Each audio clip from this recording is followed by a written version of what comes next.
The 1940s were a turbulent time period for the grand old US of A.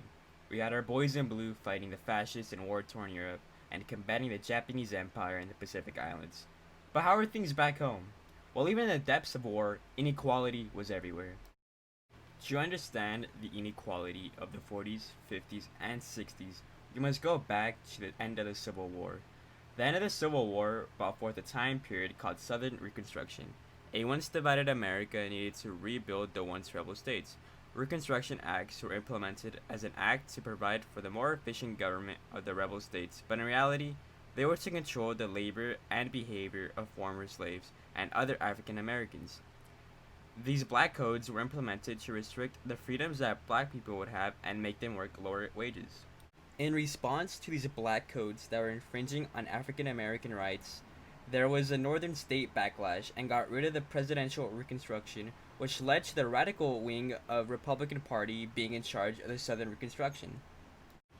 Were there any positive outcomes for the Republicans to be in charge of the Reconstruction? Well, for the first time in American history, blacks gained a voice in government, winning elections to the southern state legislatures and even to the US Congress. However, these positives would be short lived, as less than 10 years later, reactionary forces, including the Ku Klux Klan, would eradicate the changes brought by radical Reconstruction in a violent backlash that restored white supremacy in the South. In response to the actions by the Klan, Congress passed the Ku Klux Act in 1871, allowing President Ulysses Grant to use military force to combat what had been classified as a group of terrorists by then. In 1882, with the shifting political winds in the US, the Ku Klux Act was declared unconstitutional by the Supreme Court. By that time, the KKK had already faded away, with Restoration at an end. The railroads, like almost everything in American society, was also segregated. There were separate railway carriages used in order to keep black passengers separated from the white ones. One man who sought to challenge these discriminatory segregation laws was Homer Plessy.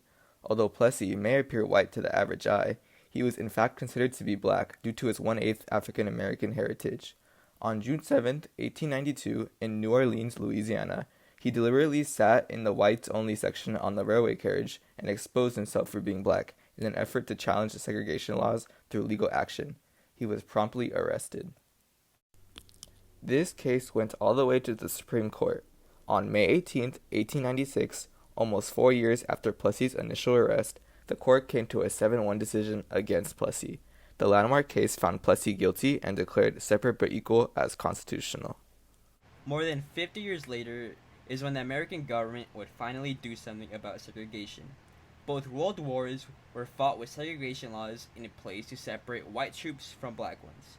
As we already know, black soldiers were confined to specific roles in the armed forces, such as in World War II, blacks weren't allowed to carry a rifle. As a result, they would often be cooks.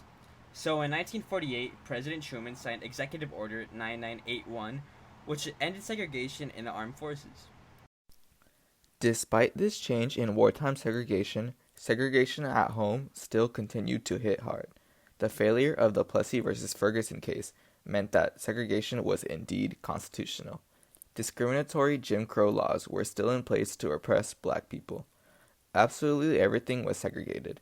Restaurants, water fountains, and even waiting rooms were segregated. However, if the two races were equal, then why do they have to be segregated? These are two typical American classrooms during the early 20th century. They are definitely separate. One class consists of strictly white students, while the other only blacks.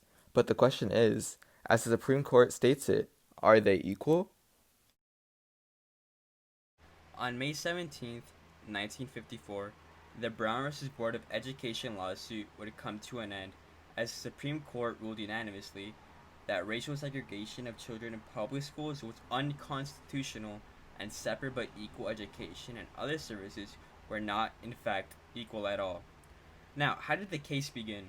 It began after Oliver Brown filed a class action lawsuit against the Board of Education of Topeka, Kansas in 1951, after his daughter, Linda Brown, was denied entrance to Topeka's all-white elementary schools.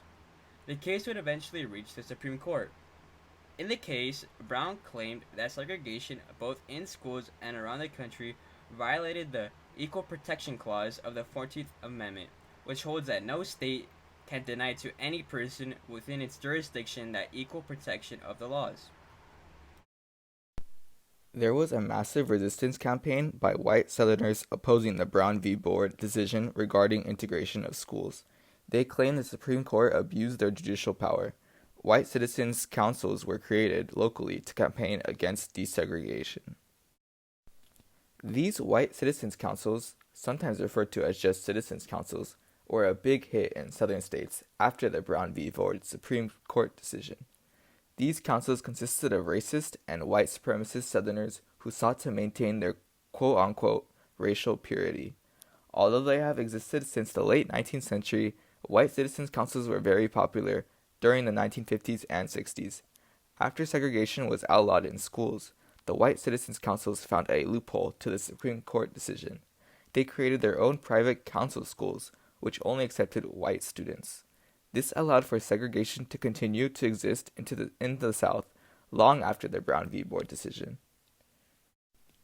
Students Melba Patillo, Ernest Green, Elizabeth Eckford, Minnie Brown, Terrence Roberts, Carletta Walls, Jefferson Thomas, Gloria Ray, and Thelma Mothershed were dubbed the Little Rock Nine and became the center of the struggle to desegregate public schools in the U.S.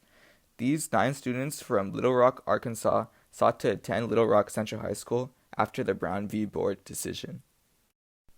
Their attendance to the previously all-white school saw great opposition. Arkansas Governor Orval Eugene Faubus ordered 270 Arkansas National Guard soldiers to block the entrance to Little Rock Central High School, barring the black students from entering the school. This order was meant to preserve the peace. As well as being barred by the National Guard, the white residents of Little Rock, Arkansas were also outraged. Many formed a riot outside of the school, throwing rocks at the children and calling them offensive racial slurs. Hearing about the situation from the city's mayor, President Dwight D. Eisenhower sought to intervene in this conflict.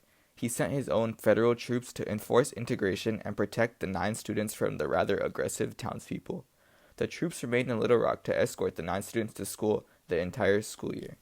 Ultimately, the Brown versus the Board of Education Supreme Court case and the black high school students, dubbed the Little Rock Nine, proved to the United States that separate truly does not mean equal.